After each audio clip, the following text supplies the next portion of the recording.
গত সরকারের আমলে রাজনৈতিক গণতন্ত্রের পাশাপাশি অর্থনৈতিক গণতন্ত্র উল্টো দিকে হাঁটছিল।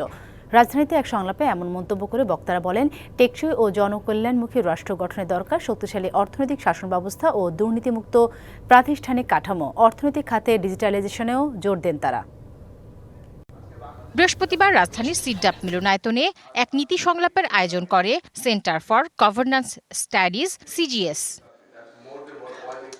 এতে যোগ দিয়ে নিজেদের মতামত তুলে ধরেন বক্তারা। বলেন, ব্যাংকসহ বিভিন্ন আর্থিক প্রতিষ্ঠানে অনিয়ম, স্বচ্ছতার অভাব এবং কাঠামোগত দুর্বলতা দেশের সামগ্রিক অর্থনীতিতে বড় ধরনের চ্যালেঞ্জ তৈরি করছে। করাপশনটা কমাতে চাই, বিজনেস ওয়ার্ল্ড আমাদের আই কন্ট্যাক্ট কমাতে হবে, কাস্টমস ডিজিটালাইজেশন করার কথা গত 7 বছর শুনছি।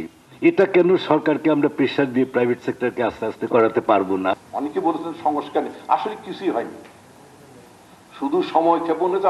আর যেটা হয়েছে সেটাই অন্তর্বর্তীকালীন সরকারের দায়িত্বের অংশের মধ্যে পড়ে না। অনেক কাজগুলো যেটা পরবর্তী নির্বাচিত সরকার করবে, এটা তো অন্তর্বর্তীকালীন সরকারের কাজ না।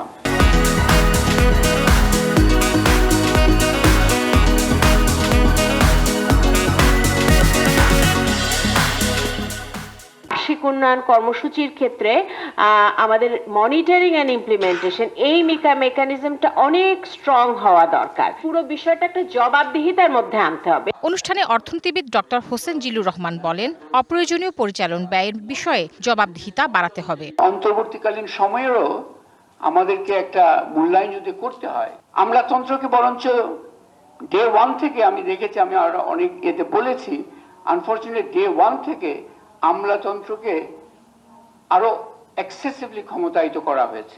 এ সময় দীর্ঘমেয়াদী পরিকল্পনার মাধ্যমে পুঁজিবাজারকে শক্তিশালী করার পরামর্শ দেন বক্তারা। Tahsina Jessy, DBC news, Dhaka.